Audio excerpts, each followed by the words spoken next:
Oke, kita mulai. Assalamualaikum warahmatullahi wabarakatuh. Terima kasih atas kehadiran rekan-rekan mahasiswa sekalian di dalam pertemuan ketiga mata kuliah perencanaan strategi sistem informasi. Jadi di perkuliahan ini atau di pertemuan ini kita akan memiliki dua agenda. Yang pertama adalah diskusi tentang IT Strategic Management dan yang kedua adalah tentang pembahasan atau pemberian tugas.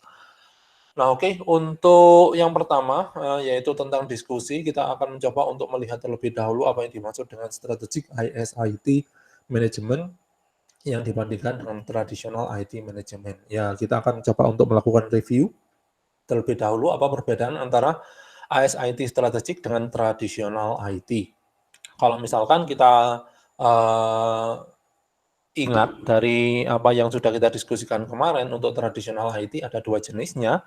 Yang pertama itu adalah Yang pertama yaitu manajemen information system dan yang kedua adalah DP atau data processing.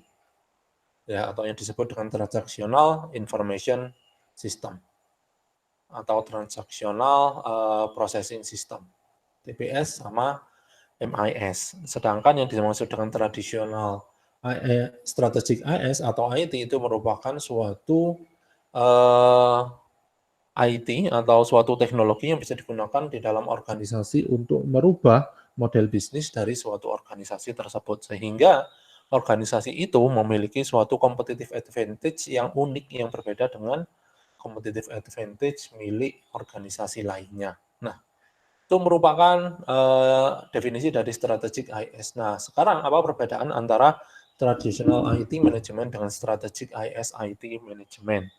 Nah, di dalam strategic IT management, maka di sini selain dia itu digunakan untuk melihat keadaan internal dari sebuah organisasi, dia juga diharuskan untuk mendefinisikan faktor-faktor eksternal yang akan memberikan suatu pressure atau yang akan memberikan apa ya, suatu tekanan atau suatu trigger atau trigger-trigger yang bisa merubah bagaimana suatu organisasi itu bisa berjalan. Jadi sebenarnya di dalam strategic IS, IT management, di sini selain dia itu untuk melihat atau melihat keadaan sekarang yang ada di dalam organisasi atau melihat keadaan internal di dalam organisasi, selain itu dia juga diharuskan untuk memahami eksternal faktor atau faktor-faktor eksternal yang dapat berpengaruh terhadap kegiatan atau kegiatan operasional dari organisasi. Nah, di sini siapa yang berhak atau bertanggung jawab di dalam membuat atau mengelola strategic IT atau IS? Di sini disebutkan pada poin yang kedua yaitu senior management ya. Jadi yang namanya senior management itu akan bertanggung jawab di dalam pembuatan IS IT atau pembuatan IT master plan atau strategic IS IT management. Selain itu, dia juga bertanggung jawab terhadap bagaimana untuk mengelola agar yang namanya strategic IS IT itu bisa berjalan sesuai dengan apa yang sudah direncanakan. Ya, itu poin yang kedua. Sedangkan di sini poin yang ketiga harapannya adalah dengan melakukan yang namanya strategic IS IT management maka didapatkan suatu value yaitu meningkatkan competitiveness. Artinya adalah meningkatkan yang namanya daya saing dari organisasi dengan merubah bagaimana organisasi itu melaksanakan bisnisnya. Itu ya yang paling penting. Jadi di sini bisa kita simpulkan bahwa strategic ISIT ya, strategic ISIT itu memiliki suatu tujuan yaitu untuk merubah bagaimana suatu organisasi itu di dalam menjalankan bisnis. Sedangkan tujuan dari strategic ISIT management itu adalah untuk mengelola, memantau serta mengontrol agar kegiatan yang ada di dalam organisasi itu dapat dibantu dengan teknologi sehingga organisasi itu dapat merubah pola atau model bisnisnya masing-masing. Nah, itu yang disebut dengan strategic IS/IT management. Oke, mungkin ini sudah pernah kita bahas, kita lanjutkan saja. Nah, sekarang apa yang dimaksud dengan strategic system? Strategic system ini merepresentasikan suatu hasil atau suatu efek dari pengimplementasian suatu sistem informasi strategik atau IS strategik. Jadi tujuan dari IS strategik itu setidaknya ada 4. Yang pertama, Bisa digunakan untuk menghubungkan antara supplier dan customer, sehingga antara supplier dan customer itu dapat melihat atau berbagi data, sehingga ketika dilakukan proses atau proses untuk ketika bisa didapatkan atau bisa disimpulkan bahwa ada pembagian data antara supplier, customer, dan juga organisasi, maka masing-masing peran tersebut, yaitu supplier, customer, maupun organisasi dapat mengetahui apa yang dibutuhkan tanpa dilakukan komunikasi yang intens. Itu yang dimaksud dengan connection to supplier dan customer. Contohnya seperti apa? Contohnya seperti ini. Jadi organisasi ini ternyata ada suatu organisasi ya, jadi kasusnya ya. Organisasi tersebut itu ternyata memiliki organisasi tersebut itu bergerak di bidang manufaktur misalkan. Ternyata ada pada suatu saat bahwa warehouse atau gudang dari organisasi manufaktur tersebut itu ternyata sedang ketika dilakukan yang namanya kegiatan manufaktur, maka organisasi tersebut akan melihat warehouse-nya. Nah, setelah dilihat warehouse-nya, ternyata warehouse-nya itu sedikit sekali. Maksudnya barang yang disimpan atau bahan baku yang disimpan oleh gudang di dalam organisasi tersebut itu ternyata sudah habis. Bahan bakunya sudah habis. Sehingga mau tidak mau organisasi tersebut itu akan menghubungi supplier untuk bisa memasok bahan baku yang diinginkan. Namun, jika itu terjadi, maka implikasinya apa? Maka implikasinya adalah kegiatan manufaktur itu akan terhambat sampai sumber daya itu bisa atau bahan baku bisa di-deliver oleh supplier. Nah, dengan menggunakan strategic system, maka harapannya dengan menggunakan strategic system, contohnya adalah SCM atau Supply Chain Management, maka si supplier akan dapat mengetahui secara otomatis tentang stok yang dimiliki oleh perusahaan manufaktur tersebut, sehingga supplier akan secara otomatis mengirimkan barang berupa bahan baku langsung ke customer, langsung ke perusahaan manufaktur, sehingga perusahaan manufaktur tidak perlu mengalami penundaan di dalam produksi ketika bahan bakunya habis. Nah, itu contoh dari yang namanya strategic system yang menghubungkan antara supplier dan organisasi. Nah, bagaimana dengan strategic system yang menghubungkan antara customer dengan organisasi? Ya, kita bisa menggunakan salah satu contoh dari aplikasinya, yaitu CRM. CRM ya, Customer Relationship Management. Itu kepanjangan dari CRM. Nah, bagaimana CRM ini bergerak atau bekerja? Nah, jadi CRM ini menentukan. Jadi setelah melakukan kegiatan transaksi selama beberapa tahun, ternyata si perusahaan manufaktur ini bisa mendapatkan justifikasi bahwa terdapat 10 customer yang paling menguntungkan bagi mereka dari 100 customer yang ada. Sedangkan customer yang tidak menguntungkan bagi mereka atau yang belinya itu ternyata nggak begitu banyak, itu ternyata ada sekitar 90 customer. Maka di sini si perusahaan manufaktur tersebut akan bisa memberikan suatu diskon-diskon tertentu untuk 10 orang atau 10 customer yang ternyata dia itu memberikan suatu keuntungan yang banyak bagi organisasi. Nah, itu contoh dari penerapan strategic system yang bisa menghubungkan antara supplier, customer, dan juga organisasi. Yang kedua, jadi melalui penerapan strategic system ini, maka organisasi akan bisa menggunakan informasi itu dengan lebih efektif. Sehingga informasi-informasi yang ada itu akan bisa memberikan suatu value added terhadap proses yang sekarang bekerja atau berjalan di dalam organisasi. Apa yang dimaksud dengan value added? Value added itu merupakan suatu keuntungan tambahan bagi organisasi. Contohnya seperti tadi, yaitu penggunaan CRM. Dengan adanya suatu penggunaan informasi, yaitu informasi yang digunakan itu adalah apa itu jumlah pembelian ya selama beberapa kurun waktu tertentu. Ternyata melalui kegiatan transaksi ini bisa didapatkan data historis yang menyebutkan bahwa ada 10 customer yang ternyata bisa mendatangkan keuntungan yang paling besar bagi organisasi. Nah, dari situ maka organisasi akan bisa menentukan kira-kira apa selayaknya langkah yang harus diambil agar 10 customer ini tetap membeli barangnya di dalam organisasi manufaktur tersebut. Nah, itu yang disebut dengan effective use of information. Misalkan dengan memberikan suatu promo tentang produk terbaru dari organisasi, atau memberikan suatu diskon, atau memberikan kira-kira apa ya, suatu paket pembelian. Kalau misalkan membeli 3, misalkan bisa gratis 1, misalkan seperti itu. Nah, itu poin yang kedua dari penggunaan strategic system, yaitu penggunaan informasi yang lebih efektif.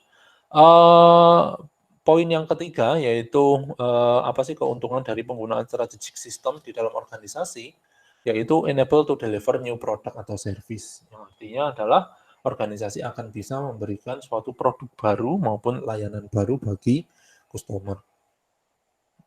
Ya, jadi dengan menggunakan ternyata melalui kegiatan untuk ternyata setelah diekstraksi informasi-informasi yang berguna dari aktivitas transaksi yang sudah berjalan selama 5 tahun, maka organisasi itu dapat menyimpulkan bahwa ketika orang ini membutuhkan produk A, maka orang itu juga membutuhkan produk komplementer, yaitu produk yang ke B.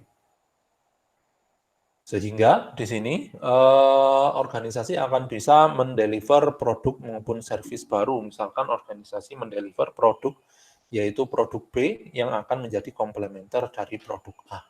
Tuh.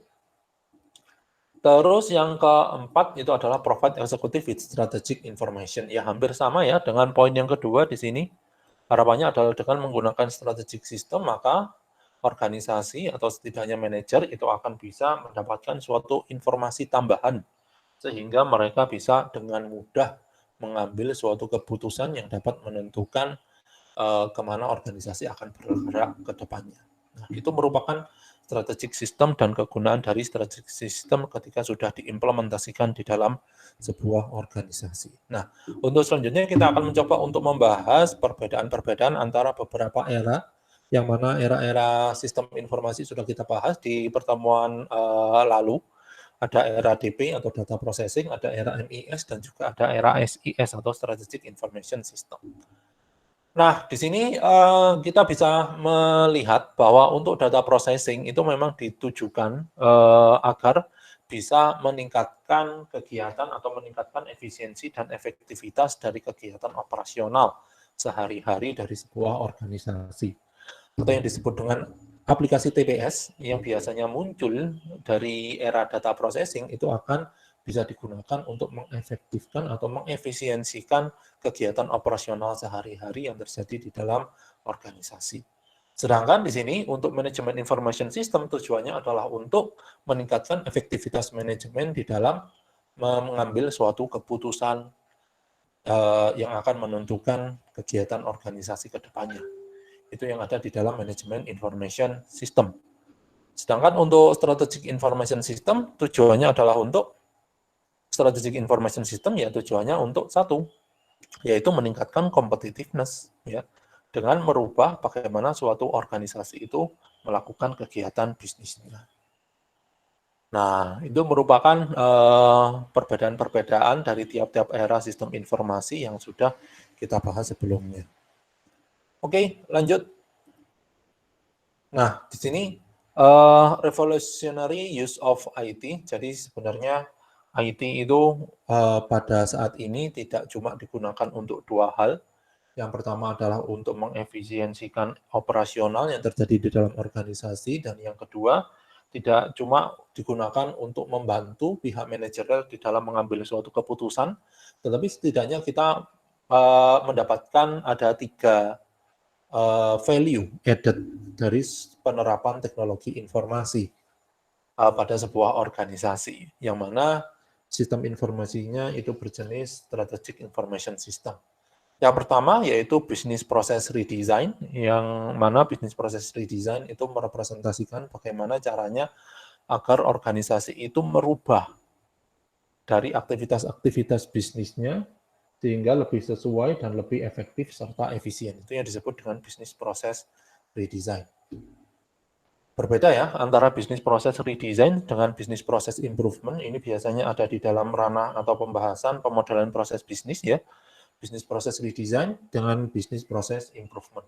Apa sih perbedaan antara BPR dengan BPI? BPR itu bisnis proses redesign, BPI itu improvement. Kalau bisnis proses improvement berarti organisasi akan melakukan otomatisasi dari tiap-tiap proses yang selama ini dikerjakan secara manual, atau organisasi akan menghilangkan beberapa kegiatan dari suatu proses yang dianggap tidak memberikan suatu value bagi organisasi itu sendiri. Itu yang disebut dengan bisnis proses improvement.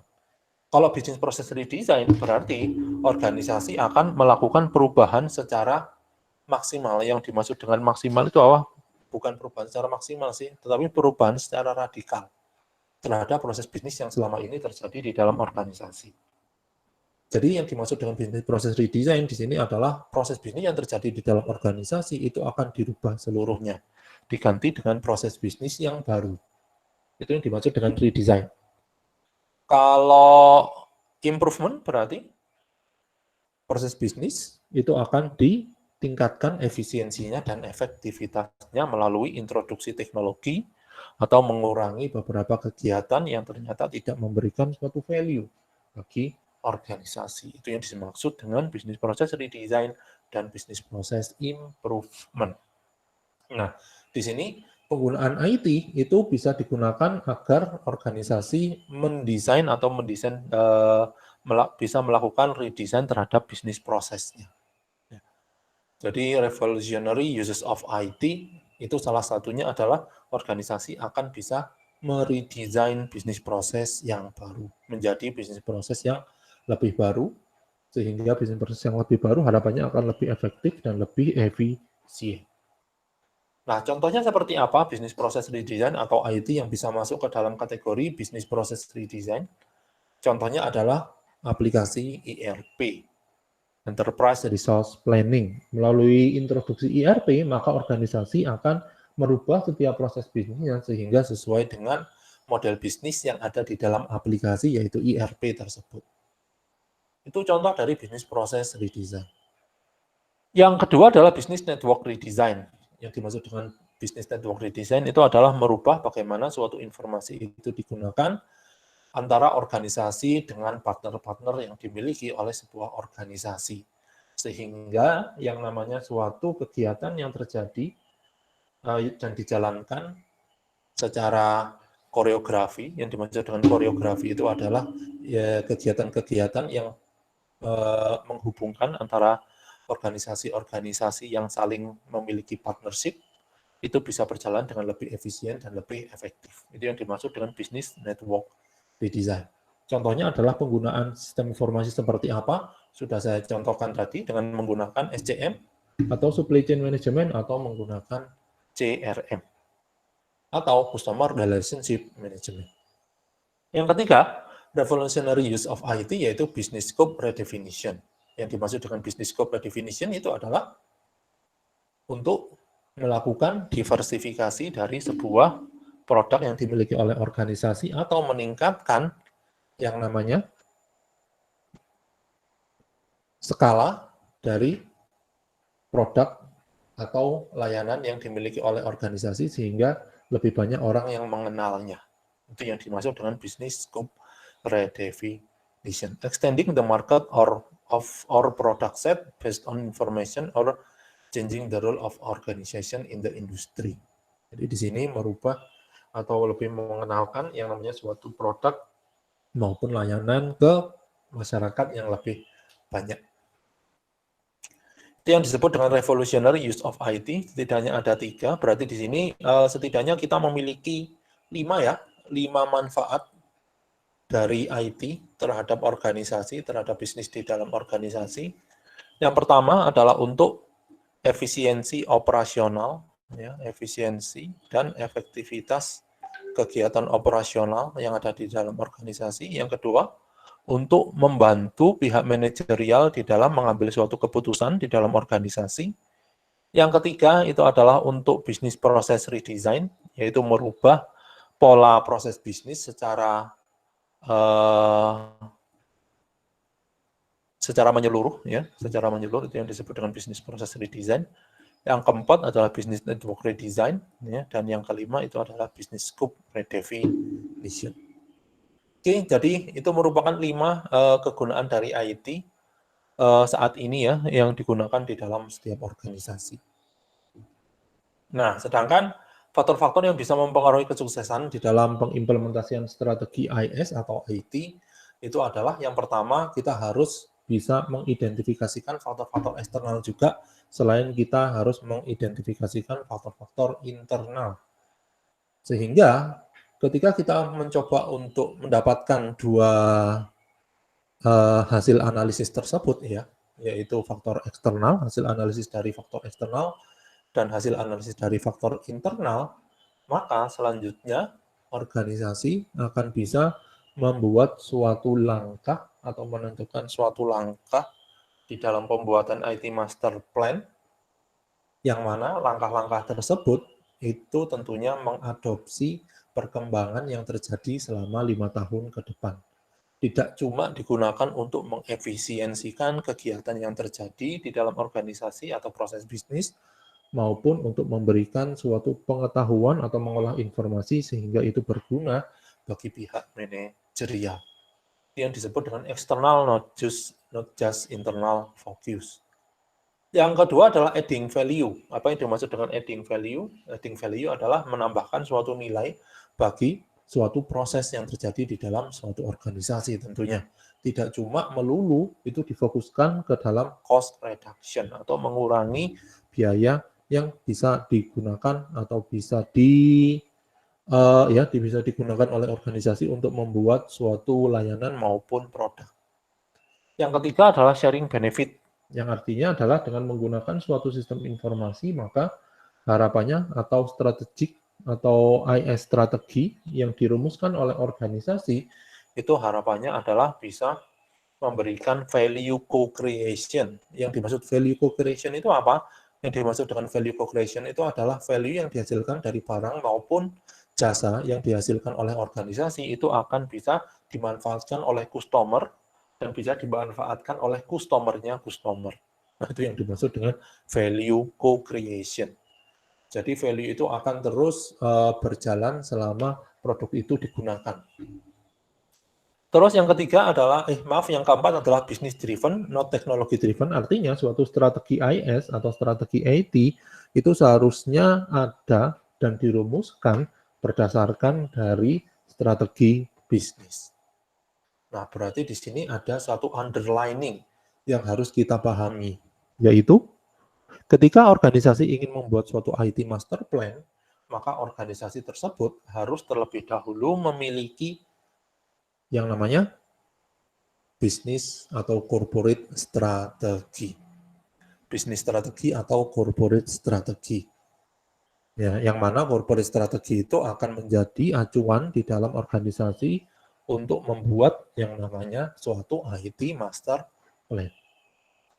Nah, di sini berarti kesimpulannya adalah pembuatan strategi IS itu memiliki suatu faktor kesuksesan jika kita mendasari dari pembuatan IT Master Plan itu berdasarkan dari corporate strategi yang ada. Yang kelima adalah incremental development. Apa yang dimaksud dengan incremental development? Yang dimaksud dengan incremental development itu adalah pembuatan suatu strategi IS itu ternyata tidak cuma dilakukan satu kali jadi. Tetapi di sini harus ada kegiatan untuk melakukan evaluasi, menambahkan feedback dari hasil evaluasi sehingga bisa memberikan suatu strategi yang representatif dapat menjawab kebutuhan di masa depan. Itu yang dimaksud dengan incremental development. Kegiatannya tidak dilakukan satu kali jadi, tetapi akan ada perubahan-perubahan sesuai dengan perkembangan lingkungan dari organisasi.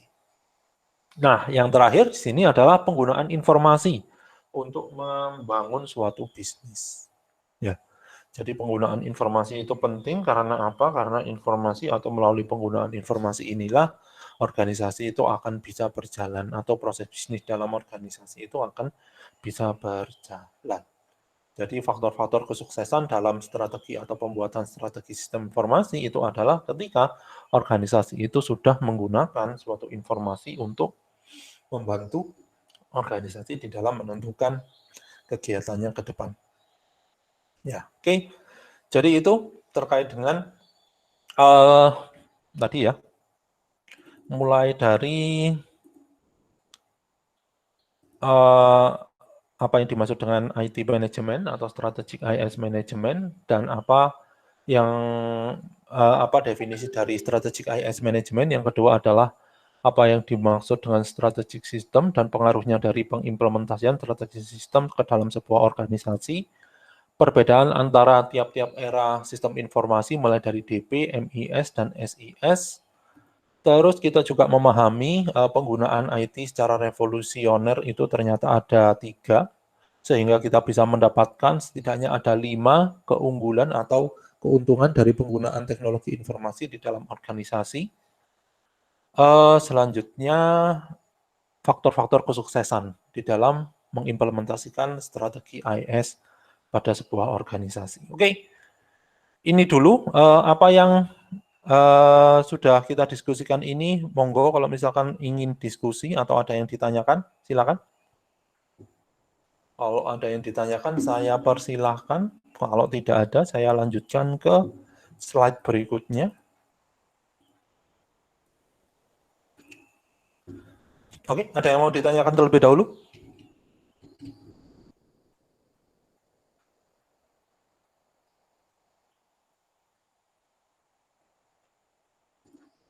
Oke, kalau tidak ada berarti saya lanjutkan ya ke slide berikutnya, yaitu bisnis, IS, dan IT relationship, atau apa keterkaitannya antara bisnis atau hubungan dari bisnis, IS, dan IT itu seperti apa. Oke, mungkin bisa kita lihat terlebih dahulu dari poin yang paling atas, yaitu adanya bisnis strategi. Bisnis strategi itu akan mendrive yang namanya pembuatan IS strategi.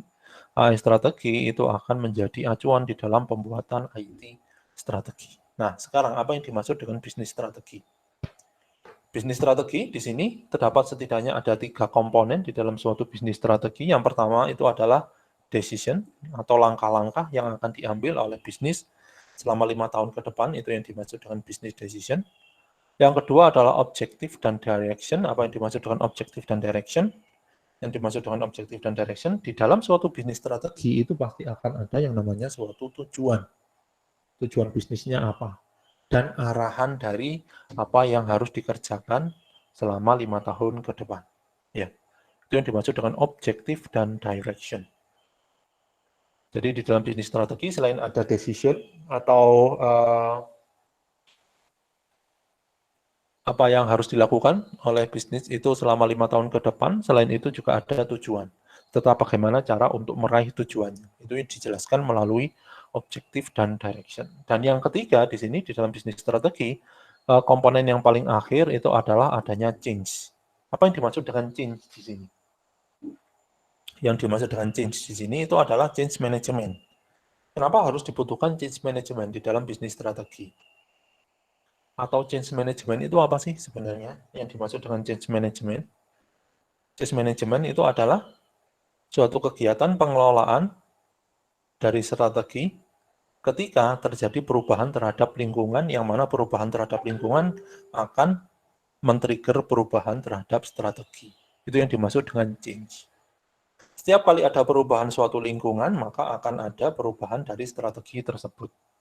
Yang mana perubahan dari strategi tersebut harus dicatat, yang selanjutnya catatan itu akan menjadi dokumentasi tersendiri yang akan kita jadikan sebagai kegiatan evaluasi, yang akan kita jadikan sebagai acuan di dalam melakukan aktivitas evaluasi. Itu yang dimaksud dengan bisnis strategi. Nah, bisnis strategi itu harus berfokus terhadap 2 hal. Yang pertama adalah eksternal, yang kedua adalah internal faktor, atau faktor-faktor eksternal dan faktor-faktor internal. Di dalam faktor eksternal ini dibagi menjadi 2 lagi ya. Yang pertama adalah eksternal terhadap bisnis, yang kedua adalah eksternal terhadap IT. Sama juga internal itu juga dibagi menjadi 2, yaitu bisnis dan IT. Itu ya. Jadi di sini ketika orang atau organisasi ingin mendefinisikan bisnis strateginya, maka organisasi tersebut harus mendefinisikan terlebih dahulu faktor-faktor eksternal maupun internal yang bisa mempengaruhi kegiatan yang terjadi di dalam sebuah organisasi. Nah, eksternal faktor itu dibagi menjadi dua. Yang pertama adalah kegiatan bisnisnya dan eksternal IT faktor. Yang kedua adalah internal faktor, bisa dibagi juga menjadi dua hal. Yang pertama adalah internal bisnis faktor dan yang kedua adalah internal IT factors. Yang mana dari dua hal itu akan menjadi atau bisa menentukan setidaknya 3 komponen yang harus ada di dalam bisnis strategi, yaitu decision, objektif, dan bagaimana cara untuk meraih objektif. Dan yang terakhir adalah bagaimana melakukan atau prosedur untuk melakukan perubahan ketika terjadi perubahan lingkungan, sehingga akan merubah strategi bisnis dari organisasi. Nah, kenapa harus ada strategi bisnis sih? Karena strategi bisnis itu menjawab suatu pertanyaan, yaitu where is the business going and why?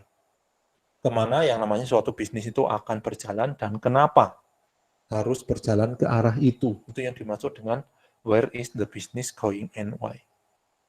Nah, bisnis strategi selanjutnya akan menentukan arah dari dari IS strategi. Ya.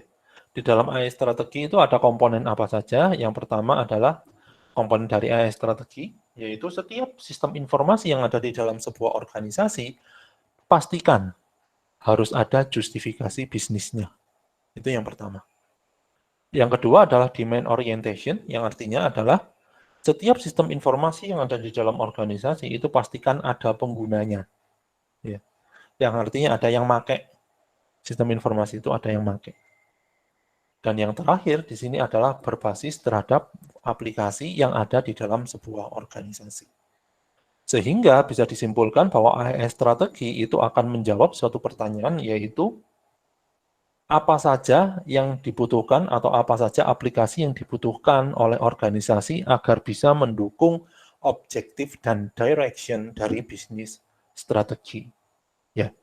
Apa saja IS atau sistem informasi yang ada di dalam organisasi sehingga mensupport atau mendukung strategi bisnis dari sebuah organisasi. Itu yang dimaksud dengan IS strategi. Nah, IS strategi artinya adalah aplikasi-aplikasi yang akan dapat dirumuskan melalui perumusan IS strategi itu pasti akan ada banyak aplikasinya. Ya. Bisa jadi ada 100, ono 10, ada 20, ada 50, sampai 100 aplikasi yang mungkin bisa diusulkan untuk di-develop di dalam suatu organisasi. Permasalahannya adalah aplikasi yang banyak itu ternyata tidak serta-merta diimplementasikan di dalam 1 tahun. Sehingga perlu untuk dilakukan prioritas atau perlu untuk dilakukan manajemen prioritas. Mana aplikasi yang harus di-develop terlebih dahulu, mana aplikasi yang di-develop belakangan. Sehingga di sini perlu ada yang namanya suatu IT strategi. Karena IT strategi itu akan menjawab bagaimana prioritas IS itu bisa diimplementasikan di dalam organisasi. IT strategi di dalamnya ada apa saja? Yang pertama ada aktivitas. Jadi pembuatan suatu IT itu tentunya berdasarkan dari suatu aktivitas-aktivitas bisnis yang terjadi di dalam organisasi. Yang kedua adalah supply oriented. Yang dimaksud dengan supply oriented itu adalah pembuatan suatu strategi IT itu berbasis pada siapa saja pemasok IT yang ada di dalam organisasi dan apakah pemasok-pemasok IT tersebut mau bekerja sama dengan organisasi atau tidak. Dan yang terakhir di sini adalah berbasis teknologi. Sehingga IT strategi itu akan menjawab suatu kebutuhan IS, bagaimana caranya suatu sistem informasi itu bisa direalisasikan di dalam sebuah organisasi. Ya, jadi di sini IT strategi itu akan diturunkan menjadi IT strategi, yang mana IT strategi itu akan menjawab bagaimana caranya IS itu bisa direalisasikan di dalam organisasi, yang mana IT strategi itu memiliki atau menjawab ranah infrastruktur maupun layanan yang harus ada di dalam suatu organisasi. Oke, jadi itu terkait dengan bisnis, IS, dan IT relationship ya di dalam pembuatan suatu strategi IT dan strategi IS. Lanjut. Jadi di sini apa saja sukses faktor dari implementasi antara strategi bisnis, strategi IS, dan strategi IT. Yang pertama di sini adalah kita harus yakin, kita harus paham bahwa fokus dari IT atau fokus dari IS itu berdasarkan dari fokus bisnis. Jadi yang namanya suatu pembuatan strategi IT maupun strategi sistem informasi itu memang harus difokuskan untuk menjawab kebutuhan bisnis. Sehingga harapannya adalah kebutuhan bisnis itu akan mendrive dari kebutuhan teknologi yang harus ada di dalam suatu organisasi. Di sini IT, pada poin yang kedua, yaitu IT itu merupakan salah satu langkah yang bisa digunakan untuk mensolusikan permasalahan bisnis yang terjadi di dalam organisasi. Sehingga yang terjadi adalah kegiatan untuk pembuatan strategi IS maupun strategi IT harus business driven. Yang keempat adalah jangan sampai pembuatan AS maupun pembuatan strategi IT itu difokuskan hanya pada suatu departemen TIK. Departemen TIK. Tetapi di sini juga harus melihat fungsi-fungsi lain yang ada di dalam organisasi atau departemen-departemen lain yang ada di dalam organisasi. Tidak cuma karena kebutuhan bisnis yang ada di dalam organisasi itu tidak cuma dimiliki oleh departemen TIK saja, tetapi juga dimiliki oleh fungsi-fungsi bisnis lain yang ada di dalam organisasi yang direpresentasikan ke dalam suatu departemen. Mulai dari departemen manufaktur, departemen layanan, departemen yang mengurusi sumber daya manusia, departemen yang mengurusi warehouse, departemen yang mengurusi keuangan, seluruhnya departemen yang ada di dalam organisasi yang merepresentasikan suatu fungsi bisnis. Itu pasti akan memiliki suatu kebutuhan bisnis yang mana kebutuhan bisnisnya itu dapat disolusikan dengan menggunakan atau dengan dukungan suatu IT. Oleh karena itu, jangan sampai yang namanya Departemen TIK itu menganggap remeh kebutuhan bisnis dari departemen-departemen lain. Nah, oke. Itu ya, terkait dengan apa sih keterkaitan antara bisnis, IS, dan IT. Oke, ada pertanyaan terlebih dahulu? Terkait dengan keterkaitan antara bisnis, IS, dan IT? Saya persilakan. Bisa lewat chat atau bisa langsung ngomong ya.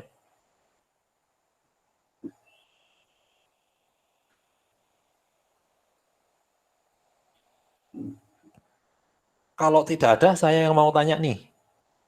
Nah, apa yang harus kalian lakukan? Ya, kalau misalkan kalian di sini sebagai seorang konsultan, misalkan kalian diposisikan sebagai seorang konsultan, yang mana konsultan tersebut harus memberikan suatu solusi berupa strategi IS bagi organisasi atau strategi IT bagi organisasi. Nah, bagaimana atau apa yang harus kalian lakukan kalau ternyata di dalam organisasi yang kalian akan buat strategi IT maupun IS-nya, itu ternyata tidak memiliki corporate strategi. Oke, kira-kira apa yang harus kalian lakukan? Oke, bisa langsung dijawab via chat atau langsung.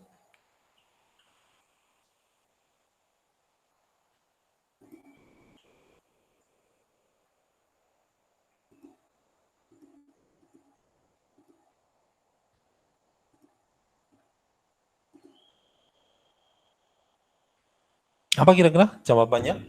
Kalau misalkan ternyata kalian jadi seorang konsultan, terus kalian datang ke dalam sebuah organisasi, ternyata organisasi ini itu ternyata nggak memiliki yang namanya corporate strategi atau bisnis strategi. Nah, terus ngapain nih?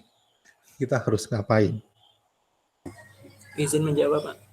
Monggo, Mas Lazuardi. Menurut saya kita harus mendapatkan value dari perusahaan itu. Jadi nantinya kita bisa membuat orientasi nanti IT-nya nanti gimana dalam perusahaan tersebut. Berarti harus dapat value-nya dulu ya. Ya, Pak. Value-nya dari organisasi itu dulu ya. Baru dari situ akan bisa kita tentukan kira-kira IT strateginya seperti apa. Oke, terima kasih jawabannya Mas Lazuardi.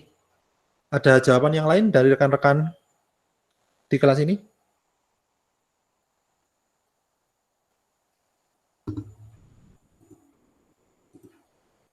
Suatu kasus yaitu kalian datang jadi konsultan pembuatan strategi sistem informasi atau teknologi informasi, tetapi ternyata didapatkan suatu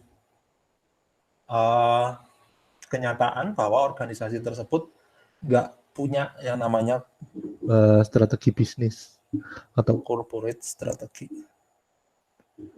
Jawaban dari masalah Zuwardi tadi adalah mendapatkan suatu value terlebih dahulu.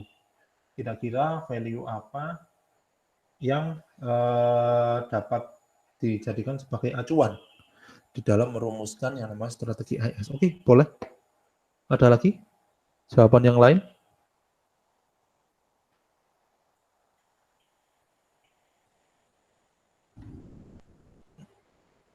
Oke, jawaban yang mungkin bisa atau langkah yang mungkin bisa diambil ketika itu terjadi itu adalah kita harus mengidentifikasikan terlebih dahulu kira-kira arsitektur yang ada di dalam suatu organisasi. Arsitektur yang ada di dalam organisasi. Arsitektur itu apa sih? Yang dimaksud dengan arsitektur itu? Yang dimaksud dengan arsitektur itu adalah blueprint ya, yang ada di dalam organisasi. Blueprint apa saja yang harus kita dapatkan? Setidaknya ada 3 blueprint. Yang pertama adalah blueprint bisnis, yang kedua adalah blueprint data dan informasi, dan yang ketiga adalah blueprint teknologi. Ya. Sehingga dengan menggunakan 3 hal itu, maka kita akan bisa merumuskan setidaknya IT Master Plan. Selain itu, kita juga harus mengidentifikasikan yang namanya suatu lingkungan eksternal dan internal yang ada di dalam organisasi. Suatu lingkungan eksternal IT, eksternal bisnis, internal IT, dan internal bisnis dari suatu organisasi. Sehingga melalui 5 hal tersebut, maka kita akan bisa merumuskan suatu IT Master Plan. Ya, karena ini memang suatu kasus yang terjadi ya. Jadi ini pernah saya alami bersama dengan rekan-rekan dosen yang lain ketika diminta tolong untuk membuat suatu IT Master Plan dari salah satu kota di Jawa Timur ya. Jadi kita udah datang ke mereka, kita sudah intinya sudah setuju lah dengan skop dari pengerjaannya, dari pengerjaan proyeknya. Kita di sana sebagai konsultan, terus setelah itu kita datang, dan ternyata nggak ada yang namanya corporate atau bisnis strategi dari pemerintah tersebut. Sehingga apa yang kita lakukan, kita mengekstraksi terlebih dahulu 5 hal tadi.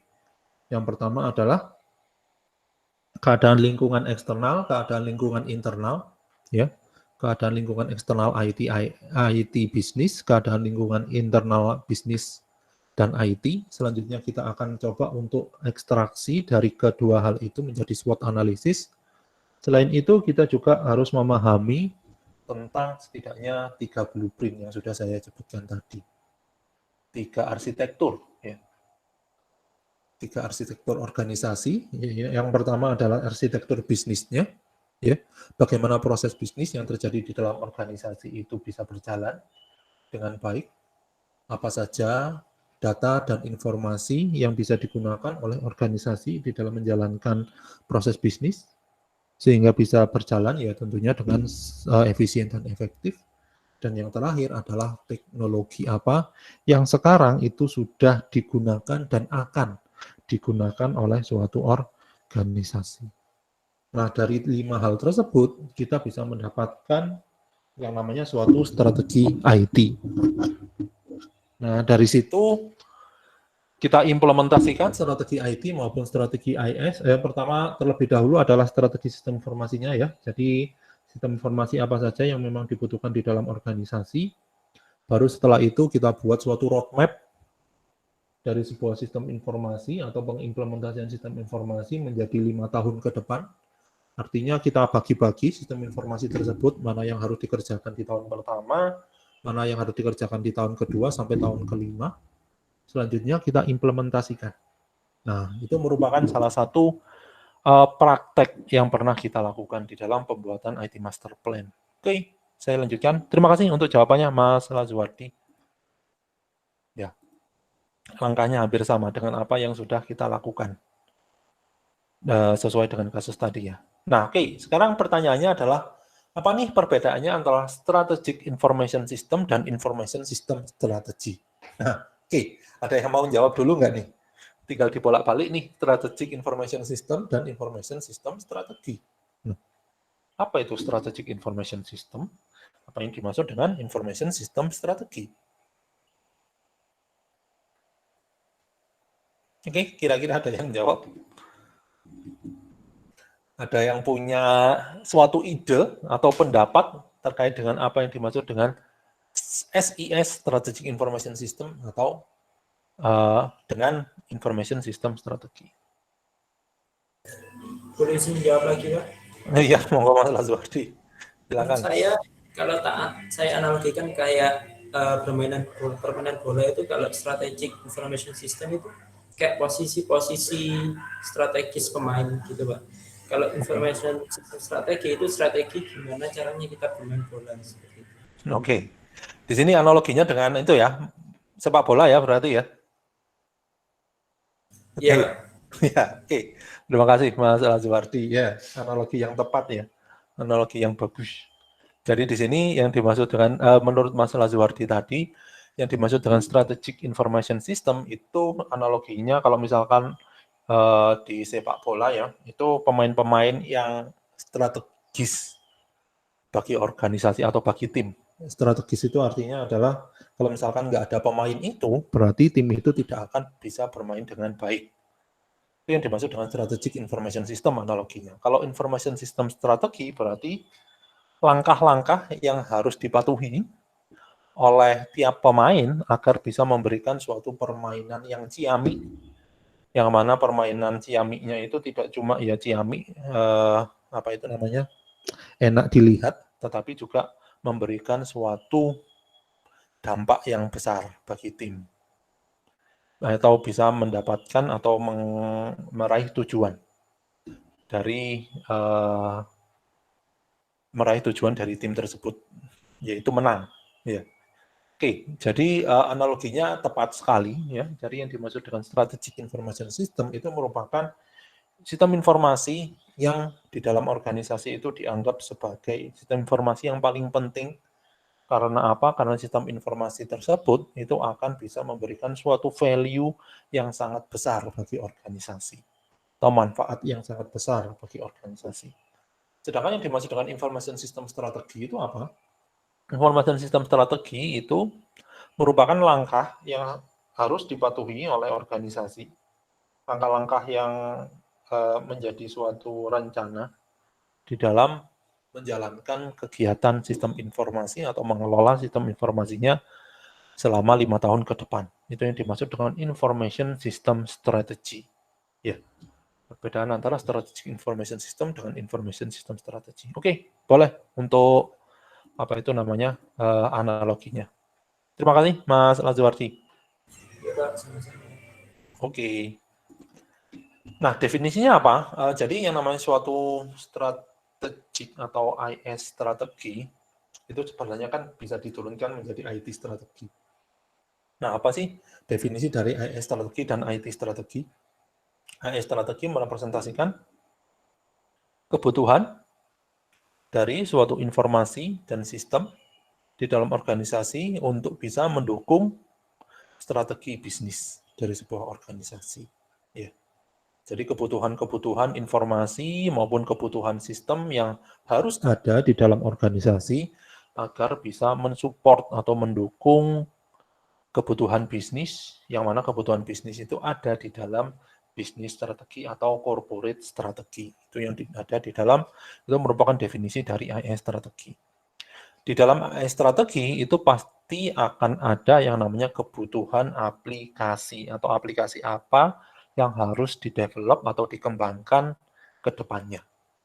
Biasanya aplikasi-aplikasi yang akan didevelop ke depannya ini akan disusun ke dalam sebuah matriks yang disebut dengan application portfolio. Yang mana matriks tersebut akan menentukan prioritas pengembangan dari sistem informasi atau aplikasi yang dibutuhkan bagi organisasi. Itu terkait dengan IS strategi. Kalau IT strategi, apa nih maksud dari IT strategi di sini? IT strategi di sini berarti merepresentasikan teknologi-teknologi apa saja yang bisa mendukung setiap aplikasi sehingga bisa dikelola dengan baik dan dijalankan dengan baik di dalam sebuah organisasi. Contoh dari suatu IT strategi pastinya di dalamnya harus ada yang namanya arsitektur-arsitektur IT. Ya, arsitektur-arsitektur IT. Contoh di dalam arsitektur IT itu seperti apa? Seperti arsitektur database, arsitektur jaringan, arsitektur komunikasi, arsitektur keamanan data, dan lain sebagainya. Yang mana itu harus bisa mendukung atau harus ada di dalam IT strategi. Ada sebuah organisasi tentunya. Oke, jadi itu definisinya dari IS strategi dan IT strategi. Sekarang definisi dari strategic IS itu apa? Strategic IS atau SIS atau Strategic Information System itu merupakan suatu sistem informasi yang digunakan oleh suatu perusahaan untuk mendukung pencapaian keunggulan kompetitif. Ya. Jadi di sini melalui implementasi suatu sistem informasi yang berjenis Strategic Information System, maka organisasi itu akan bisa mencapai atau mendapatkan keunggulan kompetitif dibandingkan dengan suatu saingan. Nah, berarti kita sudah paham nih apa yang dimaksud dengan strategic IS, apa yang dimaksud dengan IS strategi dan IT strategi. Oke, dari IS strategi yang sudah kita diskusikan tadi, saya kan menjelaskan bahwa setiap aplikasi itu harus disusun ke dalam suatu portofolio, yang mana portofolio itu akan bisa menentukan prioritas pengembangan. Nah, bagaimana caranya untuk menyusun suatu portofolio yang baik? Maka kita memiliki suatu teknik. Di dalam perencanaan strategi sistem informasi, menurut Watt and Pepard, itu memiliki suatu teknik tertentu untuk bisa mendefinisikan prioritas maupun prioritas dari aplikasi yang akan dibangun di dalam suatu organisasi. Nah, nama dari tekniknya itu yang disebut dengan McFarland Portfolio atau yang disebut dengan McFarland Matrix. Nah, itu bisa kita lihat McFarland Matrix-nya sesuai dengan apa yang ada di slide. Jadi, setidaknya yang namanya aplikasi yang akan dibangun dan yang sudah ada di dalam organisasi itu kan harus dideteksi atau dianalisis terlebih dahulu atau di list terlebih dahulu. List dari aplikasi yang akan dibangun maupun yang sudah dibangun selanjutnya akan kita kategorikan menjadi 4 kelas. Yang pertama itu adalah strategik, yang kedua adalah high potensial, yang ketiga adalah support, yang ketiga adalah key operasional, dan yang terakhir adalah support. Nah, apa yang dimaksud dengan strategik, high potensial, key operasional, dan support ini? Kalau strategik berarti di situ kita akan mengelompokkan yang namanya aplikasi-aplikasi yang ada di dalam kuadran strategik, yaitu aplikasi-aplikasi yang memiliki karakteristik yaitu aplikasi yang dapat mendukung sustainable dari suatu organisasi. Ya, dapat memberikan atau meningkatkan competitive advantage dari suatu organisasi. Itu yang disebut dengan aplikasi yang masuk ke dalam ranah strategik. Nah, sekarang kita bisa lihat bahwa aplikasi atau kuadran strategik itu terpetakan ke dalam future dan important. Apa yang dimaksud dengan future, apa yang dimaksud dengan important? Yang dimaksud dengan future itu artinya adalah aplikasi strategik ini itu merupakan aplikasi-aplikasi yang akan dikembangkan ke depannya. Jadi di sini bisa disimpulkan bahwa kuadran strategik itu merupakan di dalamnya terdapat aplikasi-aplikasi yang akan dikembangkan oleh organisasi yang penting bagi competitive advantage bagi organisasi. Yang sangat penting bagi organisasi. Ya. Jadi aplikasi yang akan dikembangkan ke depannya oleh organisasi, yang mana aplikasi tersebut akan memberikan suatu value yang sangat besar bagi organisasi. Itu yang disebut dengan aplikasi strategik. Sedangkan kuadran yang kedua yaitu kuadran high potensial. Apa yang dimaksud dengan kuadran high potensial? Berarti di sini dapat kita lihat berdasarkan dari suatu kuadran atau garis horizontal atau garis vertikal yang bisa memisahkan 4 kuadran ini. High potensial masuk ke dalam future, masuk ke dalam less critical. Berarti di sini bisa disimpulkan bahwa aplikasi high potensial merupakan aplikasi yang akan dikembangkan oleh organisasi ke depannya, tetapi memiliki suatu value yang belum diketahui. Itu ya. Belum diketahui apakah value-nya itu akan memberikan value yang bagus atau memberikan suatu value yang negatif.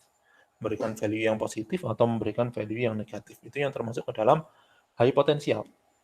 Selanjutnya masuk ke dalam kuadran yang ketiga, yaitu key operasional. Apa yang dimaksud dengan key operasional? Berarti di dalam key operasional atau aplikasi yang masuk ke dalam key operasional merepresentasikan aplikasi yang sudah ada dan sudah diimplementasikan di dalam organisasi yang sangat penting bagi organisasi tersebut. Yang mana jika tidak ada aplikasi tersebut, maka kegiatan yang dilakukan di dalam organisasi itu bisa tidak efisien. Itu yang dimaksud dengan key operasional. Terus selanjutnya adalah support. Apa yang dimaksud dengan support? Yang dimaksud dengan support itu merupakan aplikasi yang ada saat ini, tetapi fungsinya itu tidak kritikal amat. Ya, tidak begitu kritis atau tidak begitu kritikal untuk bisa mencapai kesuksesan dalam organisasi. Artinya ketika aplikasi support itu tidak ada, maka kegiatan yang ada di dalam organisasi itu tetap juga bisa dilaksanakan dengan baik, dengan efisien dan dengan efektif. Nah, itu merupakan 4 kategori dari aplikasi yang harus kita identifikasikan ketika kita mendeskripsikan suatu AIS strategi. Ini namanya McFarland Matrix ya, 4 hal ini. Oke, sekarang saya mau nanya nih di sini. Oke, silakan langsung jawab ya.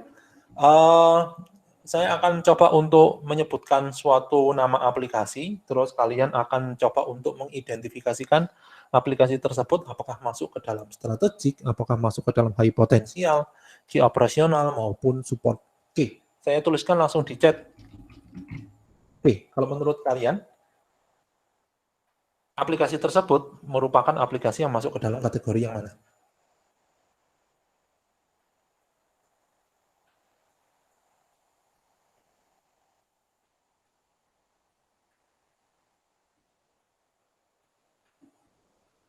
Oke, ada yang bisa jawab?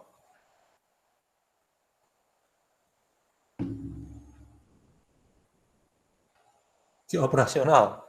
Kenapa Mas Irfan kok ki operasional? Ada alasan tertentu nggak? Kenapa kok ki operasional, Mas Muhammad Irfan Nugraha? Siam itu kenapa kok operasional? Alasannya apa? Monggo langsung ditulis atau dijawab saja juga silahkan. Mungkin menurut saya key operasional karena ini sih Pak, soalnya digunakan mahasiswa setiap hari untuk mendukung kegiatan belajar mengajar ya. Oke. Gitu sih. Jadi kalau misalkan Siam nggak ada, berarti kegiatan belajar mengajarnya akan terkendala ya? Seperti itu, Mas Irfan? Menurut saya karena ada ini sih Pak, ada fitur absensi itu yang membuat kita tiap hari membuka Siam bagi mahasiswa. Oke. Kalau nggak ada itu, kayaknya Siam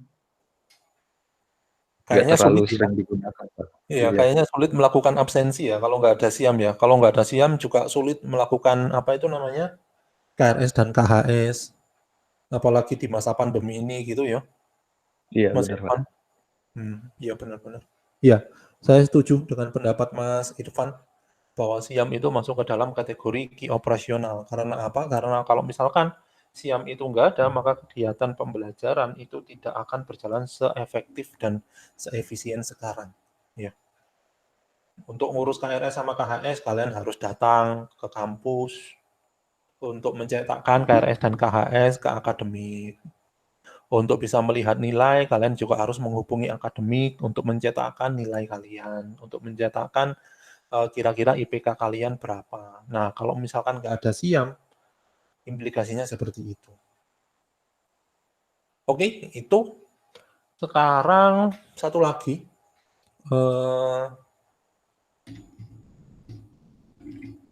Oke. Sudah saya cantumkan di chat, kira-kira aplikasi itu termasuk ke strategik, high potensial, ke operasional, atau support.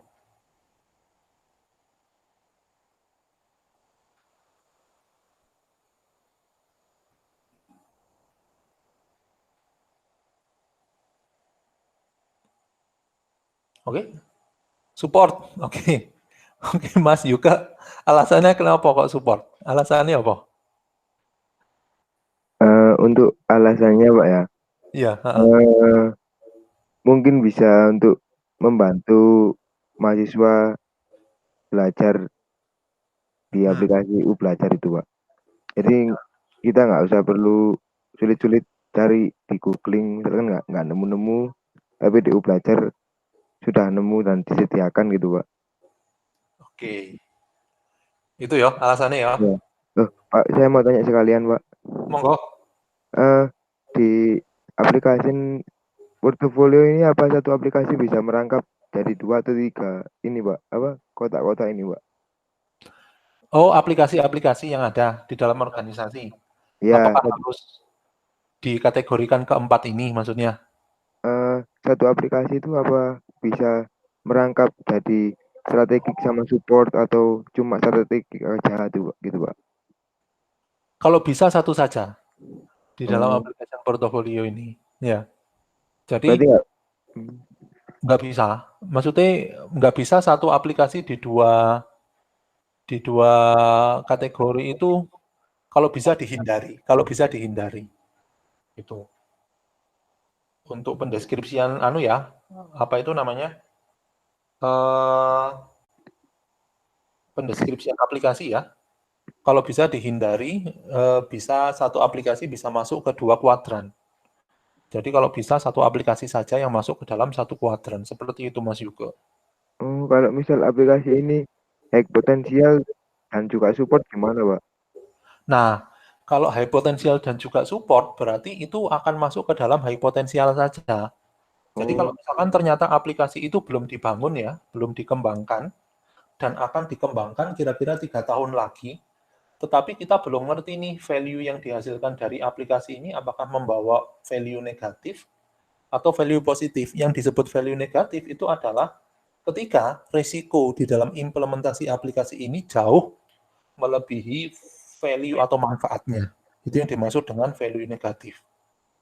Value positif ya sebaliknya, risiko dari implementasi aplikasi ini jauh lebih rendah daripada yang namanya manfaatnya. Itu. Nah, kita setelah ngitung, ternyata nggak ngerti ini akan mendapatkan suatu value negatif atau value positif. Value-nya itu ternyata ono di tengah-tengah. Tidak memberikan suatu keunggulan, tidak juga bisa memberikan suatu permasalahan. Nah, kita bisa masukkan itu ke high potensial nantinya. Begitu, Mas Ananda. Mas Yuga. oh iya Pak, terima kasih.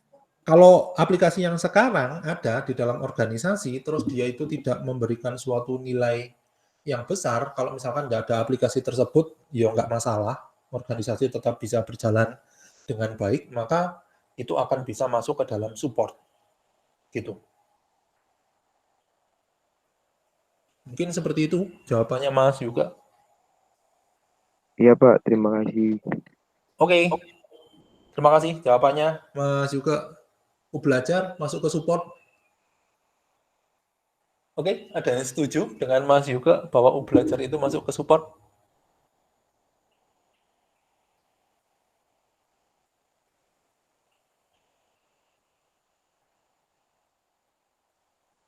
Ya, kalau menurut saya juga sama dengan Mas juga bahwa belajar itu masih masuk ke support karena tanpa ada belajar juga kita tetap bisa melakukan proses pembelajaran dengan baik. Ya. Melalui pembelajaran sinkron seperti ini atau pembelajaran asinkron. Oke. Oke, tapi gini ya, ada satu tambahan, saya hampir lupa nih. Jadi, misalkan ya, belajar itu kan aplikasi yang sudah diimplementasikan di UB. Ternyata belajar itu tidak memberikan suatu value yang positif-positif amat. Gitu. Maka di sini kita bisa simpulkan bahwa belajar itu masuk ke dalam support. Oke. Namun, ternyata ada strategi dari Vilkom. Yang mana strategi selama 3 tahun ke depan, salah satu langkahnya itu adalah belajar ini akan dikembangkan lagi dengan menambahkan fitur-fitur yang kedepannya akan membuat mahasiswa itu akan lebih mudah belajar. Nah, kalau misalkan seperti itu, maka belajar ini akan bisa bergeser perannya dari support menjadi strategik. Seperti itu. Jadi sebenarnya kegiatan atau keinginan atau yang namanya application portfolio itu tidak serta-merta satu aplikasi itu ada di satu kategori terus, seperti itu. Tetapi bisa berpindah-pindah aplikasinya sesuai dengan strategi dari organisasinya. Misalkan key operasional seperti SIAM. Key operasional seperti SIAM, terus tahun depan ternyata UB itu membuat suatu aplikasi baru yang sama seperti SIAM, ya, tetapi ada fitur-fitur tambahan yang ternyata memudahkan mahasiswa di dalam melakukan proses pembelajaran. Sehingga SIAM tidak digunakan lagi. Berarti SIAM itu akan bergeser dari key operasional menjadi support. Yang masuk ke key operasional ya aplikasi yang baru tadi. Aplikasi baru yang sudah didevelop oleh UB tadi. Nah, itu karakteristik dari penggunaan AS Application Portfolio. 1, tiap aplikasi harus bisa dikategorikan ke salah satu dari 4 kuadran ini. Tidak boleh satu aplikasi itu merangkap memenuhi atau kategori dari satu aplikasi itu ada 2. Masuk ke dalam 2 kuadran. Satu aplikasi, contohnya satu aplikasi menjadi high potensial maupun support. Itu tidak boleh. Tetapi yang boleh itu adalah di dalam perkembangannya bisa saja aplikasi yang sebelumnya itu masuk support itu bisa masuk ke dalam key operasional. Bisa juga dari key operasional aplikasinya bergeser ke support di dalam perkembangannya. Nah, itu contoh penggunaan dari AS Application Portfolio dengan menggunakan McFarland Matrix. Oke, terima kasih untuk jawabannya Mas Yuga dan Mas Arya. Sama ya, berarti ini ya, bahwa belajar itu masih masuk ke dalam support. Kalau misalkan dikembangkan lagi oleh UB, kita nggak tahu, ke depannya mungkin saja belajar itu akan bisa masuk ke dalam strategik. Oke, terima kasih untuk jawabannya. Mas Irfan, Mas Yuga, Mas Arya.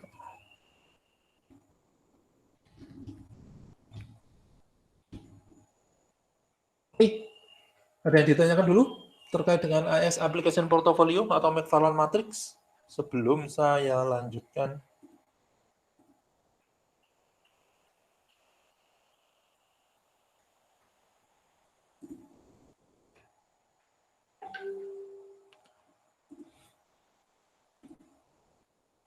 Oke, saya lanjutkan aja ya kalau gitu ya. Nah, untuk slide berikutnya di sini kita akan mencoba untuk membahas tentang kegagalan-kegagalan yang terjadi yang bisa muncul di dalam perusahaan ketika mereka belum mengimplementasikan strategi sistem informasi maupun IT-nya dengan baik. Setidaknya di sini kita bisa definisikan ada 7 kegagalan. Yang pertama itu adalah sistem-sistem yang ada di dalam organisasi itu tidak saling terintegrasi. Implikasinya apa? Implikasinya adalah antara sistem satu dengan sistem yang lain itu tidak bisa saling berkomunikasi. Sehingga ketika terjadi kegiatan yang membutuhkan kerjasama antara 2 departemen atau lebih, maka itu akan sangat sulit untuk dilaksanakan. Karena apa? Karena antara satu departemen dengan departemen yang lain itu tidak bisa saling berbagi informasi. Itu poin yang pertama. System is not integrated. Yang kedua adalah poor management information. Artinya adalah informasi-informasi yang ada itu tidak akan bisa saling terkait atau informasi-informasi yang ada itu tidak bisa saling berkomunikasi antara informasi yang dimiliki oleh satu departemen dengan departemen yang lain, sehingga yang terjadi adalah informasinya itu not readily available, ya. Terus yang kedua adalah inconsistent, inakurat, tidak akurat, dan sangat lambat. Artinya adalah informasi itu didapatkan dalam waktu yang lama, padahal informasi tersebut dibutuhkan secepatnya. Nah, ini juga parah nih permasalahan yang terjadi. Iya, ini juga pernah terjadi di kasus yang sama ya. Jadi itu di kasusnya sama. Proyek yang mahasiswa, dosen-dosen Filkom kerjakan untuk membuat IT master plan di organisasi ya. Yang terjadi itu apa? Yang terjadi itu bukan yang terjadi itu ini, maaf, yang terjadi itu adalah yang kedua ini, yaitu poor management of information. Tetapi permasalahan root cause-nya atau akar permasalahannya itu terjadi karena apa? Poor management of information itu terjadi karena adanya ego sektoral. Maksudnya ego sektoral itu apa? Ego sektoral itu maksudnya adalah tiap-tiap departemen itu tidak mau untuk berbagi informasi dengan departemen yang lain. Nah, kalau misalkan itu terjadi, kira-kira solusinya apa? Kalau misalkan di dalam suatu kota nih, di dalam suatu pemerintahan kota, ternyata antara satu departemen itu tidak mau saling berbagi dengan informasi dengan departemen yang lain, padahal informasi itu sangat dibutuhkan. Misalkan untuk pembagian BLT atau bantuan langsung tunai, kan kita butuh yang namanya informasi dari Departemen Sosial dan Departemen Keuangan setidaknya. Nah, ternyata antara dua departemen ini tidak saling berkomunikasi dengan baik. Nah, solusi ini terus ya, Bu? Ada yang bisa jawab nggak? Soalnya ini memang terjadi secara nyata ya. Dan ini masih terjadi. Poor management of information. Kalau menurut kalian, misalkan kalian jadi konsultannya, kira-kira apa nih yang harus kalian lakukan? Kalau ternyata mau pembagian BLT, ternyata data nih itu tidak tersedia. Karena antara Departemen Sosial maupun Departemen Keuangan yang ada di dalam Departemen Perencanaan Keuangan yang ada di dalam pemerintah kota itu tidak mau saling berbagi data dan informasi.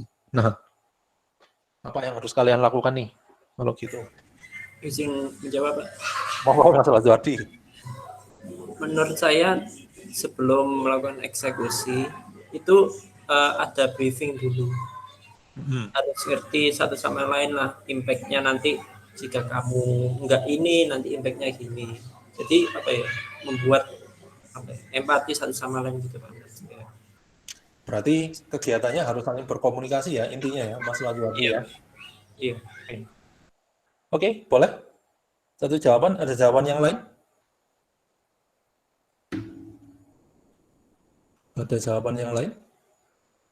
Kalau misalkan itu terjadi, salah satu cara yang paling yang paling bisa diimplementasikan di dalam organisasi pemerintah itu adalah membuat suatu aturan terkait dengan berbagi pakai data. Itu.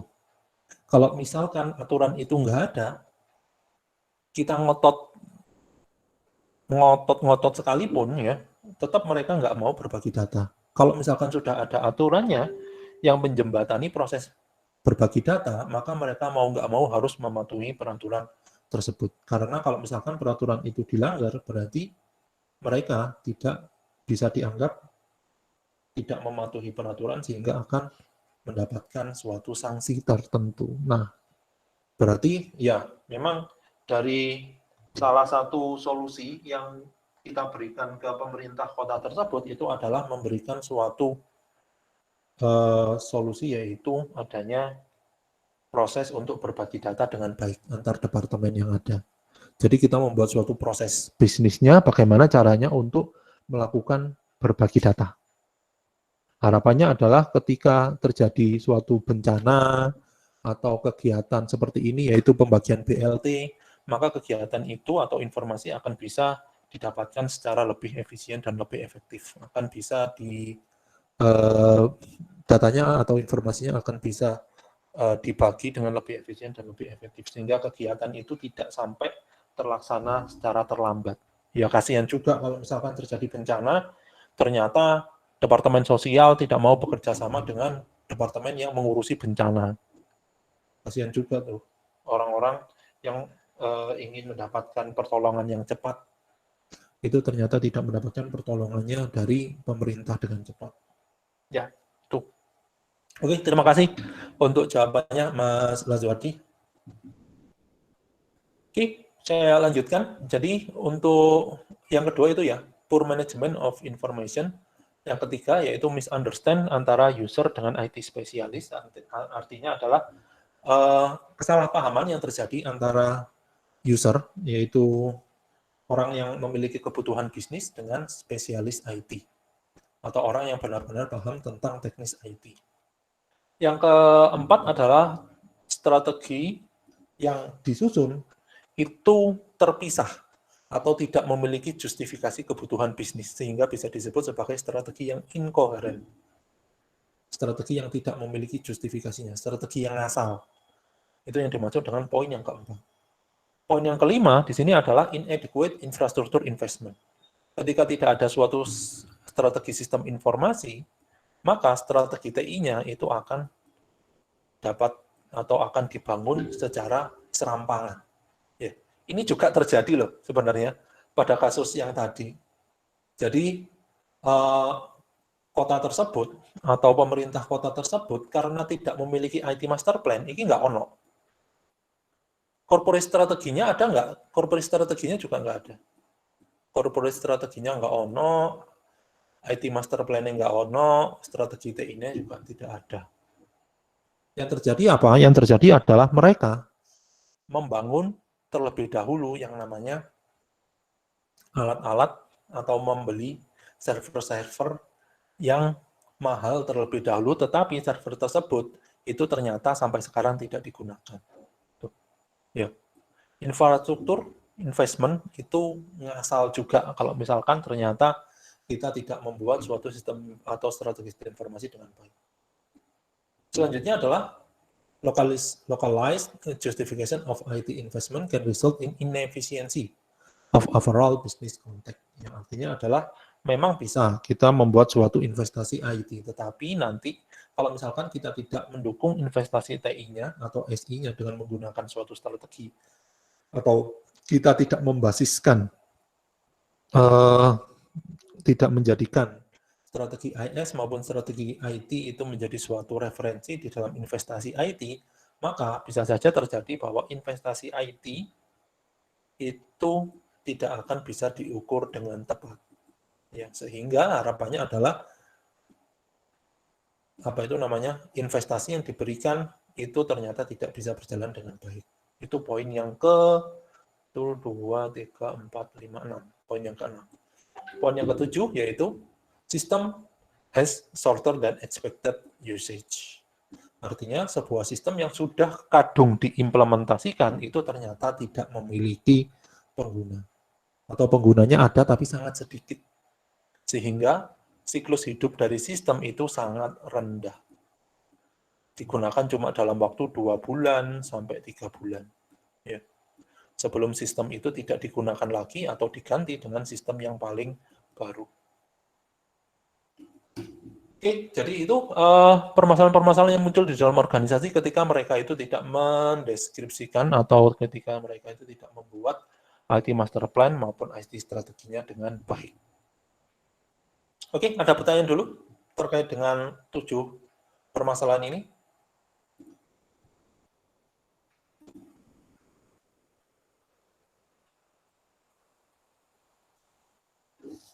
Oke, kalau tidak, saya akan masuk ke pembahasan selanjutnya, yaitu diagram yang menjelaskan tentang eksternal konteks dari IT pada sebuah organisasi ya tentunya ya.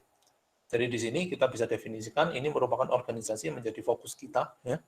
Suatu organisasi, entah itu organisasi yang bergerak di bidang produksi atau bidang manufaktur maupun di jasa, ataukah suatu organisasi itu organisasi nirlaba maupun organisasi yang berbasis laba. Ya, Intinya di sini adalah organisasi, yang mana organisasi itu membutuhkan suatu setidaknya ada 3 strategi. Corporate strategi, IS strategi, dan IT strategi.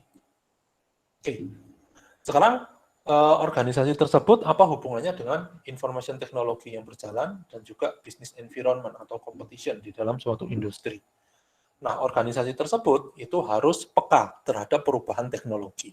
Ya, karena bisa saja perubahan teknologi itu akan bisa provide novel opportunities. Apa yang dimaksud dengan provide novel opportunities? Yang dimaksud dengan provide novel opportunities itu adalah teknologi baru tersebut akan bisa memberikan suatu peluang yang selama ini tidak direalisasikan oleh organisasi. Itu yang disebut dengan provide novel opportunities. Peluang baru. Itu yang disebut dengan novel opportunities.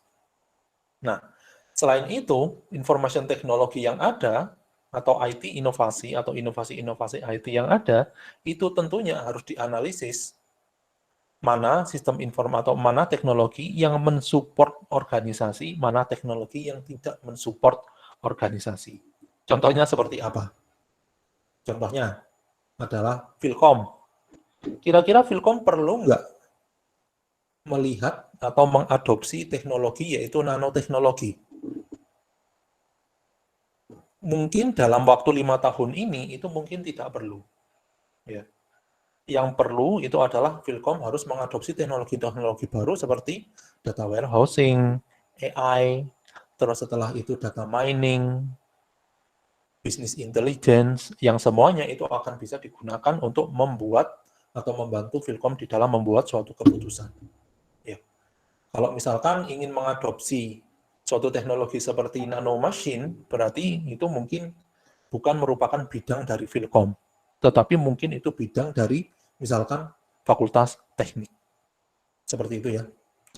IT itu harus dipilah-pilah terlebih dahulu. Mana inovasi-inovasi yang dapat memberikan dampak positif bagi organisasi, mana informasi atau teknologi yang bisa memberikan suatu dampak negatif.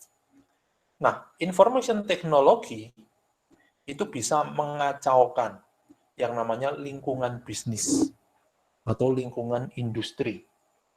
Yang mana lingkungan industri itu ya tentunya ada di dalamnya salah satunya ada organisasi kita. Nah, ketika yang namanya suatu lingkungan bisnis itu dikacaukan oleh suatu teknologi atau inovasi IT, maka itu akan berimpact atau memberikan suatu impact atau dampak terhadap organisasi. Bisa dampaknya positif, bisa dampaknya juga negatif. Selain itu, organisasi-organisasi itu harus bisa menyesuaikan keadaannya sehingga sesuai dengan keadaan lingkungan industri tertentu. Nah, itu hubungan antara eksternal konteks dari sebuah IT. IT inovasi harus kita pahami bisa memberikan suatu dampak positif bagi sebuah perusahaan, tetapi harus dipahami juga bahwa inovasi tersebut bisa memberikan dampak negatif. Ada juga yang tidak memberikan dampak sama sekali. Oleh karena itu harus kita pilih mana informasi atau mana inovasi yang bisa memberikan suatu dampak positif, itu akan kita gunakan atau kita adopsi. Yang mana yang akan memberikan dampak negatif tidak akan kita adopsi. Information technology akan mendisrupt atau akan mengacaukan keadaan lingkungan industri tertentu, yang mana di dalam suatu industri tersebut ya tentu saja ada organisasi milik kita. Ketika industri tersebut sudah terdisrupt oleh information technology, maka itu akan berimpact terhadap sebuah organisasi.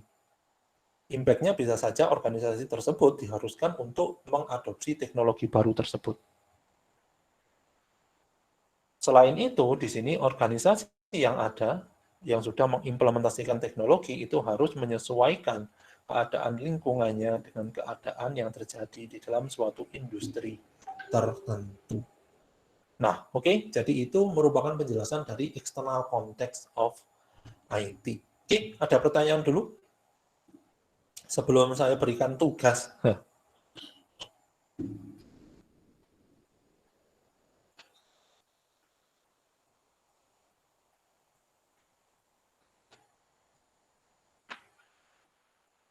Oke, ada pertanyaan terlebih dahulu sebelum saya berikan tugas? Ya. Mau apa? Mohon maaf, bisa ngulangi yang ini nggak Pak? Yang business environment dan competition. Oh, ya. Yang ini ya? Yang ini ya? Ya Pak. Oke. Oke, saya ulangi lagi. Ya makasih Pak. Oke. Jadi gini, information technology atau inovasi IT, ya, kan nggak mungkin yang namanya teknologi itu stagnan, pasti akan berkembang ya. Pasti setiap tahun pasti akan ada inovasi-inovasi baru. Nah, inovasi baru dari teknologi tersebut akan bisa mendisrupt. Mendisrupt itu apa? Mendisrupt itu mempengaruhi yang namanya suatu environment atau lingkungan bisnis atau lingkungan industri tertentu. Sehingga lingkungan bisnis itu akan berubah yang menyebabkan kompetisi pada suatu industri itu juga akan berubah. Ya. Jadi mendisrupt, mempengaruhi, menggoyahkan lingkungan bisnis sehingga yang namanya suatu kompetisi itu akan berubah di dalam suatu industri tertentu. Contohnya seperti apa? Contohnya itu seperti, yaitu ada yang bisa memberikan contoh nggak? Suatu inovasi yang bisa mendisrupt suatu environment bisnis. Yang paling banyak kita jumpai. Inovasi IT-nya, yaitu, misalkan, suatu teknologi atau layanan ojek online. Ya. Layanan ojek online itu apakah pada implementasinya atau pada kenyataannya akan merubah bagaimana cara bertransportasi dilakukan? Iya, jawabannya. Yang mana transportasi yang lama, moda transportasi yang lama itu adalah kita nunggu di tempat tertentu sampai moda transportasi tertentu, baik itu berupa ojek maupun berupa sepeda roda 2 maupun bis maupun angkot itu datang terus kita diantarkan ke tempat tujuan kita. Itu moda transportasi yang lama itu berubah menjadi moda transportasi yang mana kita tidak diharuskan untuk menunggu di tempat tertentu. Kita cukup menunggu di rumah saja, kita telepon, orangnya datang, kita diantarkan ke tempat yang sesuai dengan keinginan kita. Ya, oke. Teknologi itu merubah bagaimana moda transportasi itu dilakukan. Berarti akan merubah kompetisi nggak di dalam suatu industri tertentu? Ya, tentu saja merubah. Ya. Yang mana industri atau industri-industri yang terpengaruh terhadap munculnya Grab atau Gojek, ini antara lain, yaitu industri yang bergerak di bidang transportasi seperti taksi, terus setelah itu travel, terus setelah itu yang ketiga adalah ojek dan angkot, angkutan kota. Itu juga empat industri ini itu berubah dengan adanya suatu teknologi yaitu atau adanya suatu layanan Grab maupun layanan ojek online. Ojek online ya. Nah, apakah itu akan berpengaruh terhadap organisasi tertentu seperti organisasi seperti Bluebird? Akan berpengaruh langsung. Karena apa? Karena Bluebird dengan adanya seperti Grab maupun Gojek, maka Bluebird itu bisa saja kalah saingan. Sehingga taksi-taksi yang dimiliki oleh Bluebird itu jadi, atau layanan yang dimiliki oleh Bluebird itu tidak memiliki suatu value, sehingga tidak digunakan oleh orang lain. Ya.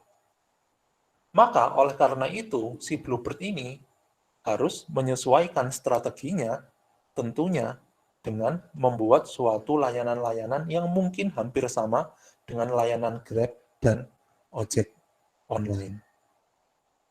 Yaitu Bluebird ini bisa ditelepon, ketika sudah ditelepon dia datang, terus setelah itu dia datang, dia bisa mengantarkan kita ke tempat tujuan dengan argo yang tidak begitu mahal.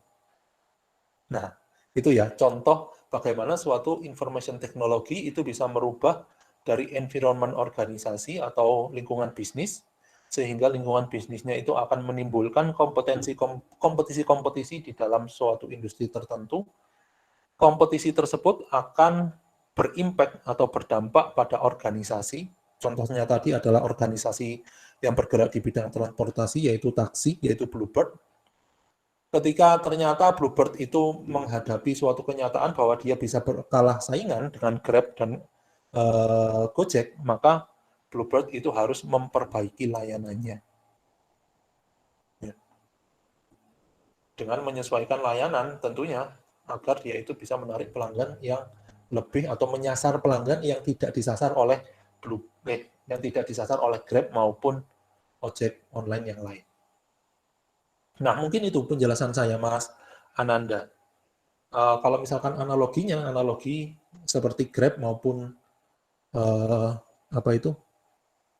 ojek online tadi. Grab atau apa ini tadi? Gojek ya. Grab atau Gojek yang bisa merubah saingan atau peta persaingan dari Bluebird maupun angkot dan yang lainnya. Baik Pak, terima kasih atas penjelasannya. Oke, sama-sama. Terima kasih untuk pertanyaannya, Mas Yuga. Oke, ada pertanyaan yang lain?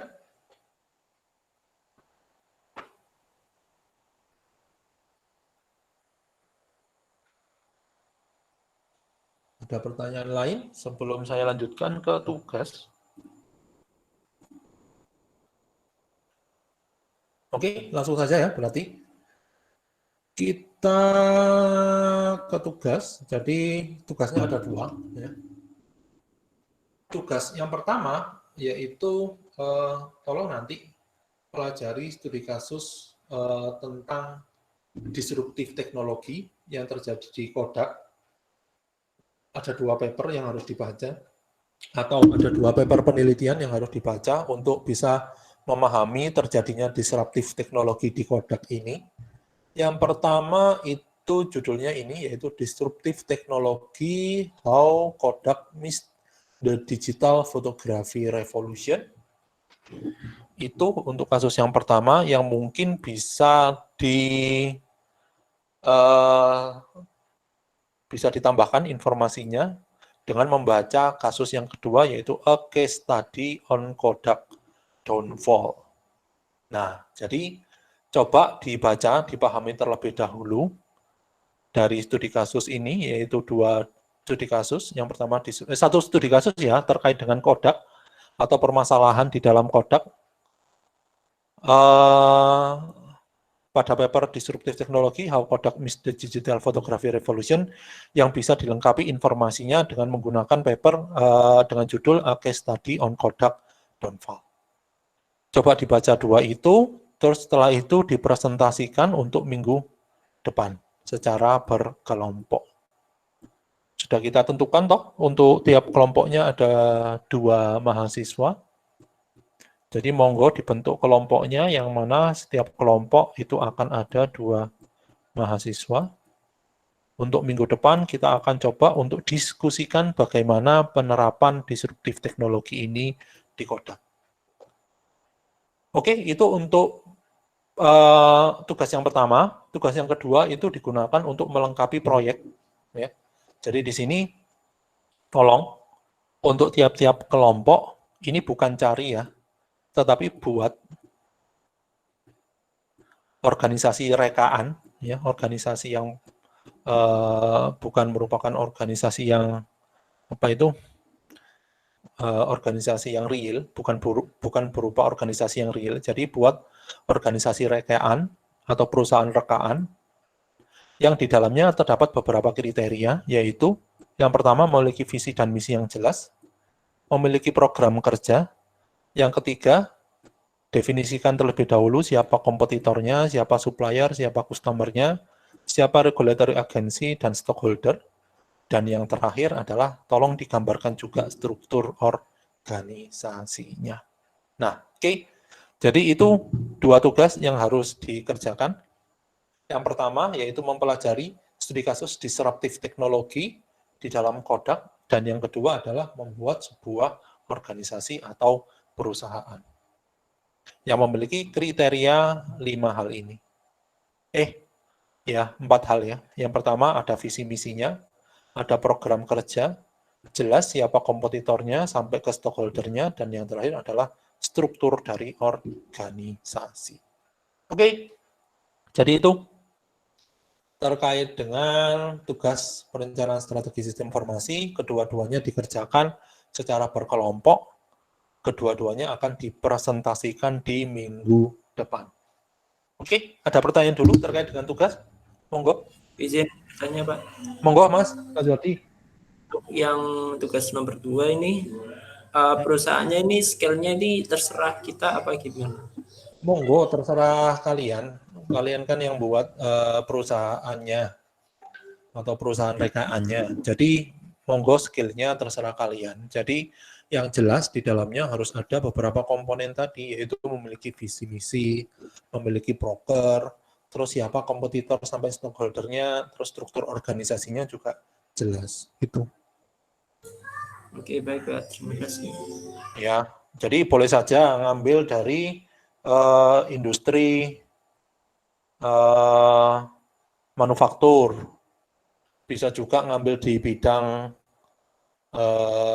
kesehatan, membuat organisasinya atau perusahaannya itu di bidang kesehatan boleh, di bidang pendidikan apakah boleh juga silahkan, di bidang kuliner boleh nggak? Monggo.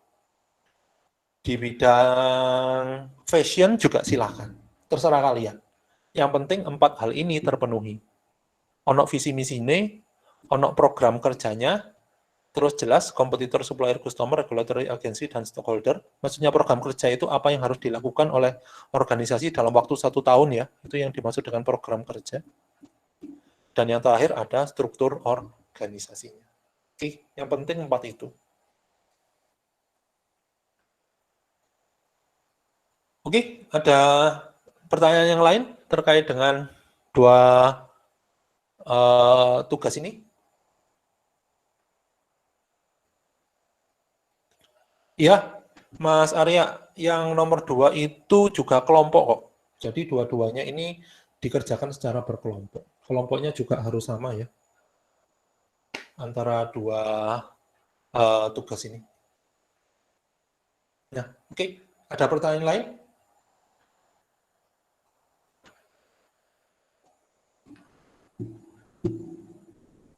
Oke, sama-sama. Terima kasih pertanyaannya, Mas Arya. Oke, ada pertanyaan lain sebelum saya akhiri?